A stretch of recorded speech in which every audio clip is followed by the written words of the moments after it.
second video of the installment of pre-draft scouting draft profile. Talking about Mr. Queens today. Let's start.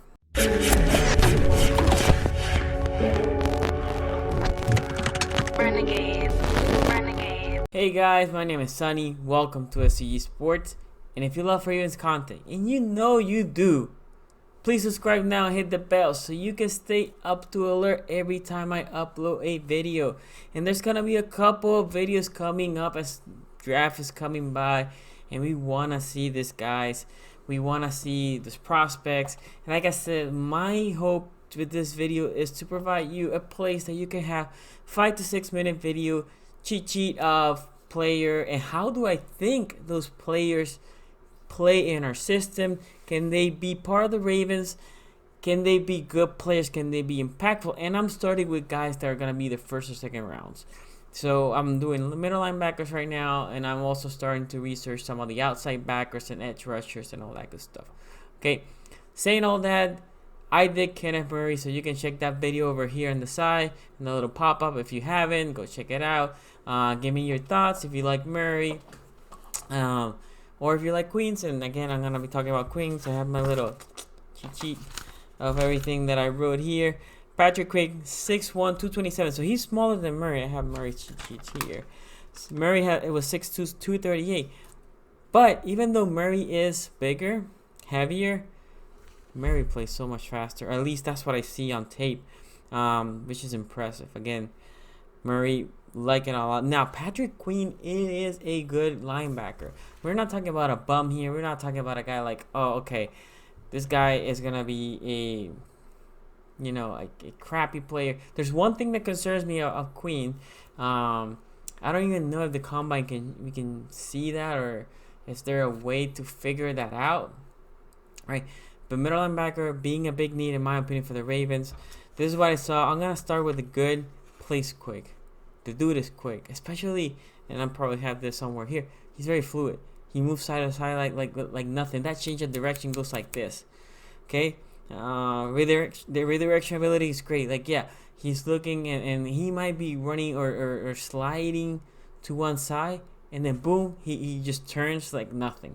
Like nothing. That's not easy to do, especially when your body has any momentum to one side. The dude can shift. That is constantly on tape. You can see his reaction time and how he moves, how he shifts, how he changes the direction. That is great. On zone, I didn't see anything on man. I did, and his speed. Can I see him playing on man? It's questionable. It's questionable for me. But on zone, so in this, he reminds me of Mosley. I always gave him the benefit of the doubt because in zone, Mosley was IQ high and he was able to find where the ball was going, where to make the tackle, where to bat the ball, where to make the interception. That's this dude. This dude in zone has great reaction, great IQ, great feel for the game. He knows where the ball's going. He can react to it. He can make the tackle. He can potentially pick the ball or bat or pass deflection. He had one pick against Bama, which was a great read for him. Like that a lot. Explosiveness. Ooh, he explodes the ball. He explodes to the guy that has the ball. Now, there's an issue with that, but I'm going to address that in the bad. But there's no doubt. Dude sees the ball. He goes straight. He explodes to that guy. I like it a lot. Great in... What did I wrote here? Great in collapsing or filling the gaps. So gap assignment is critical, right? Especially in the D line. But as that gap opens, right? Because that's what the O line does. The dude is great in filling that gap quick. So he has a really good knack and reaction time of seeing that gap develop, seeing that gap opening, and him just going there, crashing that gap, filling that gap quick, explosive. Again, something that I saw a lot. It was quick and explosive. Now, again, don't confuse quick with fast. I wouldn't call him fast. I think Murray's fast. Now, God knows they can come in, run the 40. I mean, like, that's a hell of a 40. But he looks like if I was a betting man, I would say Murray probably runs faster than Queens. So, but he is quick, and then quick is important on your reaction time. and he has great burst. And also in this, if you follow me for a while, I love this pursuit. Doesn't quit. A guy might just pass him, and he's like, I'm gonna run that bad boy down. I'm gonna go get him, bring him down. Love that. Love that. There's no quitting on him. Now, there's something that because that's the stuff that I have for the great. I pull his stats here. He had 85 total tackles, 37 solo, 48 assisted, 12 for loss, 3 sacks, and 1 interception, and 2 pass deflected, and a fumble. Yeah, fumble recovery, not a forced fumble. Those numbers are good. I wouldn't call them great. They're good for a college team. Now, the one thing, I went back and I saw his Clemson game and I saw his Oklahoma game. Against Clemson, that championship game, he was all over the field. There was no doubt he was all over the field. He was watching the running back in the, on a bubble screen, not like a curl route, in that check down. He was there. He was blitzing the quarterback, filling gaps, pursuing. There was one of the plays at a running back or receiver. He kind of over pursued a little bit, so the guy passed him behind, and then I think it was a running back. Running back does a cut back, and the guy brings him from behind. That was good. I like that a lot. But like I said, just so you guys can see his stat, he had 8 tackles in that game against Clemson, 6 solo, 2 assisted, half a sack. And against Oklahoma, which they destroy Oklahoma, 8 total tackles, 3 solos, 5 assisted, no sacks. One concern that I have is his inexperience. Now, and I'm going to tell you what my red flag is, but he was there for 3 years. He was a starter, not even right away, and during the year. So there was something in LSU that they didn't see him as a dominant player. You would think a guy that we might be considering a first-round pick as a linebacker from his second year. So he only had 3 years in the league, right? So he's young. But in 2018, you would have thought he was going to be your normal linebacker, the linebacker that's there play in, play out. That wasn't the case. It was the case last year. So that's good, but that concerns me. Why? Also, let me see here. Doesn't get off the block as well as I wanted to. That's something also I saw from Murray. So that pulling block, when they come, sometimes they cannot get off the block. They cannot shed that block. In the line also, so I've seen it,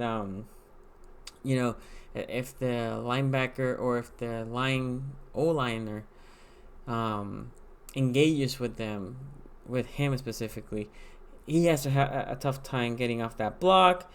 And this is what concerns me. I'm gonna read what I put. I said sees to lack strength when tackling.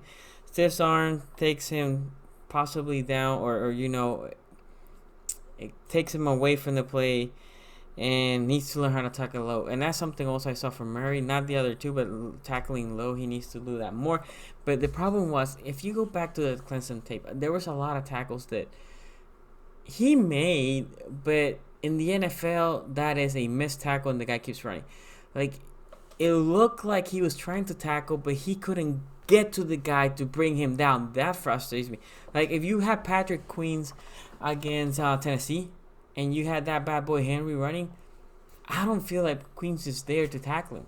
I think Henry will stiff arm and bring him down. I think if Queens engages to him and tries to bring him down, he might. But what I've seen for him, he needs to figure out how to tackle better. He has the technique. It's more like, again, I just feel that because I see the technique, I think the biggest problem is strength. Now that, in the NFL, there's plenty of coaches, conditioning programs and all that. And that will help him. What I've seen so far, I think he's a second round. He is, in my opinion, a candidate if we trade Judon to the Jets, for example. And then the first round, you get another guy, let's say interior D lineman or outside rusher, one of those.